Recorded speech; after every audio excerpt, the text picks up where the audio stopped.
السلام علیکم۔ اب سب پر سلامتی ہو۔ آج کا یہ ولاگ دنیا بھر کی بہترین ایئر فورسز اور the quality air force Pakistan air force کے نام۔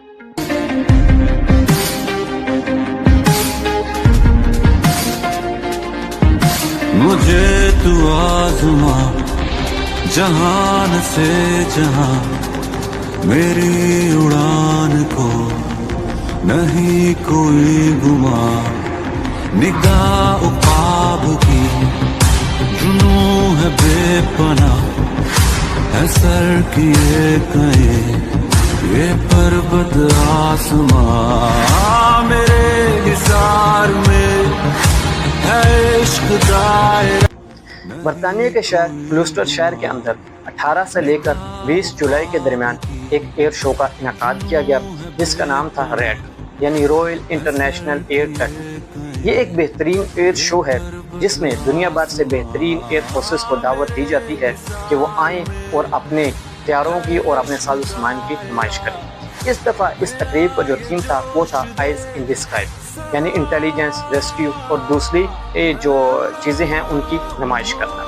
اس شو کی اگر بات کی جائے سائز کی تو اس شو کے اندر تقریباً دنیا بھر سے کوالٹی کی 30 ایئر فورسز کو دعوت دی گئی کہ وہ یہاں آئیں اور اپنی ساز و سامان کی نمائش کریں۔ ان 30 ممالک میں پاکستان بھی شامل تھا۔ اس شو کی سائز کی بات کی جائے تو اس شو کے اندر 3 دن کے اندر تقریباً 1,75,000 کے قریب لوگوں نے شرکت کی۔ اس کے علاوہ دنیا بھر سے مختلف جو ایئر فورسز ہیں ان کے چیفز نے بھی شرکت کی، جن کی تعداد 41 بتائی جاتی ہے، یعنی دنیا بھر کی جو ایئر فورسز ہیں ان کے 41 ایئر چیفز نے بھی اس میں شرکت کی، اور جو 30 ممالک ہیں ان کی طرف سے جو ساز و سامان، جنگی طیارے، دوسرے طیارے جو پیش کیے گئے ان کو انہوں نے دیکھا، ان کا وزٹ کیا۔ اس کی جو نمایاں اور خاص بات تھی وہ تھی کہ جو بوئنگ ایک طیارہ ہے E7، یعنی اس نے بھی پہلی دفعہ اس شو میں شرکت کی۔ اس کے علاوہ اٹالین طیارہ ہے EF-2000، اس نے بھی اس شو میں شرکت کی، لیکن بدقسمتی سے یہ طیارہ شو کے دوران ہی ایک حادثے کا شکار ہوا، لیکن پائلٹ کی کمال مہارت کی وجہ سے اس طیارے کو بحفاظت لینڈنگ کروا دی گئی۔ اس کے علاوہ اس شو کے اندر جو ایک C-17 طیارہ تھا اس نے بھی شرکت کی۔ پاکستان ایئر فورس کی جانب سے 3 طیاروں نے اس شو میں شرکت کی، JF-17 بلاک 3 نے، C-130 نے اور IL-78 جو کہ ٹرانسپورٹ اور ریفیولنگ طیارہ ہے، اس نے بھی اس شو میں شرکت کی۔ اس کے علاوہ اس شو کے اندر ٹیکنالوجی کے لیے بھی ایک خاص جو ہے وہ کارنر رکھا گیا تھا، جس میں ان ممالک نے اپنے ڈرونز اور روبوٹکس اور اس طرح کے عملی مظاہرات بھی پیش کیے۔ اس کے علاوہ اس شو کی جو مستقبل کی تاریخ ہے وہ بھی دی گئی کہ آئندہ سال 17 جولائی سے لے کر 19 جولائی 2026 کو اس شو کا دوبارہ انعقاد کیا جائے گا۔ پاکستان ایئر فورس کو جو خصوصی طور پر اس تقریب میں اس شو میں شرکت کی دعوت دی گئی تھی تو پاکستان ایئر فورس کی طرف سے 3 طیارے JF-17 بلاک 3، JF-17 کے یاد رکھیے کہ 3 بلاک ہے، JF-17 بلاک 1، بلاک 2 اور بلاک 3، لہٰذا JF-17 بلاک 3 کو پاکستان ایئر فورس کی جانب سے بھیجا گیا۔ اس کے علاوہ C-130 اور IL-78 طیارے، ان 3 طیاروں کو اس شو میں شرکت کے لیے بھیجا گیا۔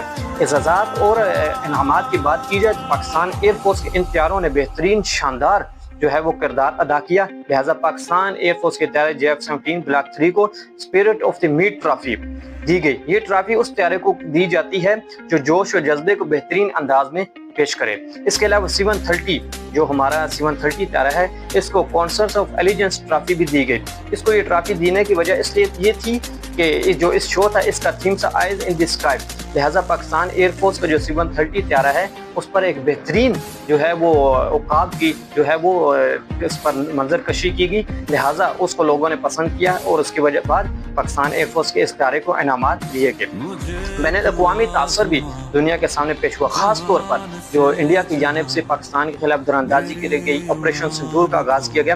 اس کے بعد جو پاکستان ایئر فورس کے طیاروں نے انڈیا کو منہ توڑ جواب دیا، اس کے بعد پاکستان ایئر فورس دنیا بھر میں جانی اور پہچانی جا رہی ہے اپنی بہادری کی وجہ سے۔ لہٰذا پاکستان ایئر فورس کی صرف بات کی جائے تو پاکستان ایئر فورس جس کو پاک فضائیہ بھی کہا جاتا ہے، یہ دنیا کی ایک بہترین ایئر فورس ہے۔ اس کو اگر شارٹ کیا جائے تو PAF بھی کہا جاتا ہے۔ اس کے اعداد و شمار یعنی سائز اور درجہ بندی کو دیکھا جائے تو پاکستان ایئر فورس کے تقریباً اہلکار 70,000 کے قریب ہیں، اور اس کے علاوہ 8,000 ریزرو اہلکار بھی پاکستان ایئر فورس کے پاس موجود ہیں۔ اگر دنیا بھر کی ایئر فورسز کی درجہ بندی کی جائے تو پاکستان ایئر فورس کا جو درجہ آتا ہے وہ 7ویں نمبر پر آتا ہے۔ یہ درجہ بندی جو ہے یہ جی ڈی پی، فضائی بیڑے اور قوت کے حوالے سے کی جاتی ہے۔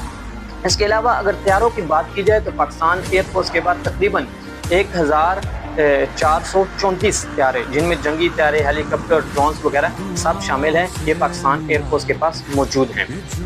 اس کے علاوہ اگر اہم طیاروں اور یہ لڑاکا یا دفاعی طیاروں کی بات کی جائے تو پاکستان ایئر فورس کے پاس جو F-17 تھنڈر بلاک 3 ہے، یہ پاکستان نے چائنا کے اشتراک سے بنایا تھا اور اب بھی یہ پاکستان میں بنایا جاتا ہے۔ اس کے علاوہ J-10C، یہ طیارہ پاکستان نے چائنا سے لیا تھا اور یہ ایک بہترین طیارہ ہے جس نے انڈیا کے خلاف بھی آپریشن میں حصہ لیا۔ اس کے علاوہ F-16 فائٹنگ فیلکنز، یہ پاکستان نے چائنا سے لیے تھے اور امریکہ سے لیے تھے، لیکن اب یہ پاکستان نے ترکی کی مدد سے ان کو اپ گریڈ بھی کر لیا ہے۔ اس کے علاوہ پاکستان ایئر فورس کے پاس F-7 PG میراج 3 اور اس کے علاوہ اور بھی چند طیارے موجود ہیں۔ اگر ڈرونز کی بات کی جائے تو پاکستان ایئر فورس پر شاپر ڈرون، براک ڈرون اور اس کے علاوہ ترکی اور چائنا سے درآمد کیے گئے ڈرونز بھی موجود ہیں۔ جدید دفاعی نظام کی بات کی جائے تو پاکستان ایئر فورس کے پاس چائنا سے درآمد کیے ہوئے HQ-9B اور HQ-9P جو ہیں وہ بھی موجود ہیں۔ تنظیمی ساخت اور بیسز کی بات کی جائے تو پاکستان ایئر فورس کی تقریباً 22 ایئر بیسز جو ہیں وہ یہاں پر بہت بڑی غلط فہمی جو پاکستان ایئر فورس کے بارے میں پاکستان میں بھی لوگوں میں موجود تھی اور دنیا بھر میں بھی پائی جاتی تھی کہ پاکستان ایئر فورس کے طیارے صرف 2000 کلومیٹر کی رینج رکھتے ہیں، یعنی اس سے زائد اگر ایریا ہو تو اس میں پاکستان ایئر فورس کے طیارے اسٹرائک نہیں کر سکتے۔ اس ایئر شو میں شرکت کے ساتھ ہی پاکستان ایئر فورس نے دنیا بھر کی اس غلط فہمی کو دور کر دیا۔ پاکستان ایئر فورس کے طیاروں نے پاکستان سے اڑان بھری اور برطانیہ تک بغیر کسی لینڈنگ کے پاکستان ایئر فورس کے طیارے وہاں پہنچے۔ یہ فاصلہ بنتا ہے تقریباً 6400 کلومیٹر، یعنی 6400 کلومیٹر جو فاصلہ پاکستان ایئر فورس کے طیاروں نے طے کیا کہ پاکستان ایئر فورس کے طیاروں نے کسی جگہ بھی لینڈنگ نہیں کی۔ ہاں، ریفیولنگ ضرور کی گئی، جو کہ پاکستان ایئر فورس کا IL-78 طیارہ ساتھ ہی ان کے پرواز کر رہا تھا، اس کے ذریعے طیاروں میں ریفیولنگ ہوتی رہی اور وہ طیارے پرواز جاری رکھتے رہے۔ یہ اسرائیل کے بارے میں بھی لوگوں کی غلط فہمی تھی کہ پاکستان ایئر فورس اسرائیل پر اسٹرائک نہیں کر سکتی۔ اسرائیل پاکستان سے صرف 4000 یا 3900 کلومیٹر دور ہے، جبکہ پاکستان ایئر فورس نے اسرائیل کی بھی یہ غلط فہمی دور کر دی کہ آپ ہماری ایئر اسٹرائک سے بچ سکتے ہیں۔ آج کا یہ ویلوگ اگر آپ کو پسند آیا ہو تو چینل کو سبسکرائب بھی کیجیے گا اور اپنے خیالات کا اظہار بھی کیجیے گا۔